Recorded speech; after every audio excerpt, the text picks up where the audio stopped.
નમસ્કાર ગુજરાત. તાજા અને ખૂબ જ અગત્યના મોટા સમાચાર. દેશના પીએમ નરેન્દ્ર મોદી પણ ચિંતામાં અને ભાજપની કારમી હાર. મોદી નહીં રહે પીએમ અને રેલી પણ થઈ રદ.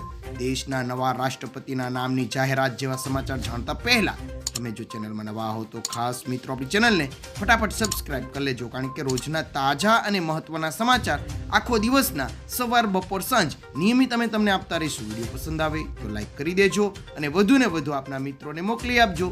હવે દેશના વડાપ્રધાનની રેલી પણ થઈ રદ. પશ્ચિમ બંગાળના હલ્દિયામાં પીએમ મોદીએ તેની રેલીને રદ કરી છે. સીએમ મમતા બેનર્જીના ગઢ ગણાતા હલ્દિયામાં પીએમ મોદીની રેલીને ચૂંટણીના ભાજપ માટે બુસ્ટર ડોઝ તરીકે જોવામાં આવી રહી છે. જોકે હલ્દિયામાં ખરાબ હવામાનને કારણે પીએમની રેલી રદ કરવામાં આવી છે. એવું પણ કહેવામાં આવી રહ્યું છે કે હલ્દિયામાં ખરાબ હવામાનને કારણે હેલિકોપ્ટરના લેન્ડિંગમાં સમસ્યા થઈ શકે છે. આ પહેલા પણ પીએમ મોદીએ ઓડિશામાં એક રેલીને સંબોધન કરી હતી. ત્યારબાદ આજે દેશના ભૂતપૂર્વ પીએમ રાજીવ ગાંધીની 33મી પુણ્યતિથિ છે. કોંગ્રેસે એક્સ પર લખ્યું કે દેશના સંચાર ક્રાંતિના પિતા અને શાંતિ સંવાદિતાના પ્રણેતા ભૂતપૂર્વ પીએમ ભારત રત્ન રાજીવ ગાંધીને તેની પુણ્યતિથિ પર શ્રદ્ધાંજલિ. આધુનિક ભારતના નિર્માણમાં તમારું યોગદાન હંમેશા યાદ રાખવામાં આવશે. કોંગ્રેસના નેતા પી ચિદમ્બરમ અને સચિન પાયલોટે વીરભૂમિ પહોંચીને રાજીવ ગાંધીને શ્રદ્ધાંજલિ અર્પણ કરી હતી. ત્યારબાદ ભાજપના રાષ્ટ્રીય અધ્યક્ષે આપ્યું વિવાદિત નિવેદન.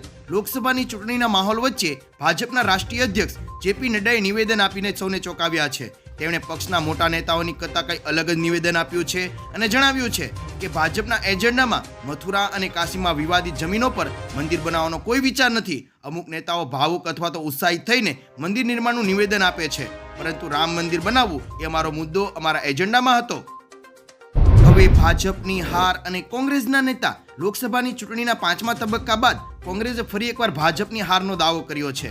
કોંગ્રેસના મહાસચિવ જયરામ રમેશે કહ્યું કે દેશના પ્રથમ 2 તબક્કાની ચૂંટણીઓ પછી તે સ્પષ્ટ હતું કે ભાજપ ઉત્તરમાં અડધી અને દક્ષિણમાં તેનો સફાયો છે. આ હાફ સાફના આધારે એમ માનીએ છીએ કે ઇન્ડિયા ગઠબંધનને સ્પષ્ટ અને નિર્ણાયક બહુમતી મળવાનું નિશ્ચિત છે.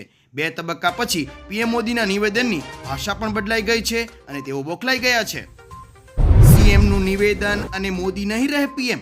સીએમ અરવિંદ કેજરીવાલે તેની પત્ની સુનીતા સાથે દિલ્હીના ગાંધીનગર સહિત ઘણા વિસ્તારમાં રોડ શો કર્યો હતો. આ દરમિયાન કેજરીવાલે કહ્યું, અચ્છે દિન આને વાલે હે, પીએમ મોદી જાને વાલે હે. 4 જૂને ઇન્ડિયા ગઠબંધનની સરકાર બનશે અને આપ તેનો હિસ્સો હશે. અમે દિલ્હીમાં શાળાઓ અને હોસ્પિટલો સારી કરી છે, પરંતુ કાયદો અને વ્યવસ્થા ખૂબ જ ખરાબ છે. પોલીસ કર્મીઓ કોઈનું સાંભળતા જ નથી, પરંતુ 4 જૂન પછી તેઓ તમામ લોકોની વાત સાંભળશે. તો મિત્રો જાણી લો, ગુજરાતમાં કોંગ્રેસને કેટલી મળશે સીટો. લોકસભાની ચૂંટણીનું મતદાન ગુજરાતમાં યોજાયા બાદ ગઈકાલે ભાવનગર ખાતે પ્રદેશ અધ્યક્ષ શક્તિસિંહ ગોયલની હાજરીમાં સંવાદ બેઠક યોજાઈ હતી. આ બેઠકમાં કોંગ્રેસના અનેક કાર્યકર્તાઓ અને આગેવાનોએ પણ હાજરી આપી હતી. ગુજરાતમાં કોંગ્રેસે ઇન્ડિયા ગઠબંધન સાથે ચૂંટણી લડી છે, જેને લઈને ગોહિલે એવી આશા વ્યક્ત કરી છે કે ગુજરાતમાં કોંગ્રેસના ફાળે 4 કે તેથી વધુ બેઠકો આવશે. અહીં દેશના નવા રાષ્ટ્રપતિની જાહેરાત. ઈરાનના રાષ્ટ્રપતિ ઇબ્રાહિમ રઈસી હેલિકોપ્ટર કેસમાં મૃત્યુ થયા બાદ નવા રાષ્ટ્રપતિના નામની જાહેરાત કરવામાં આવી છે.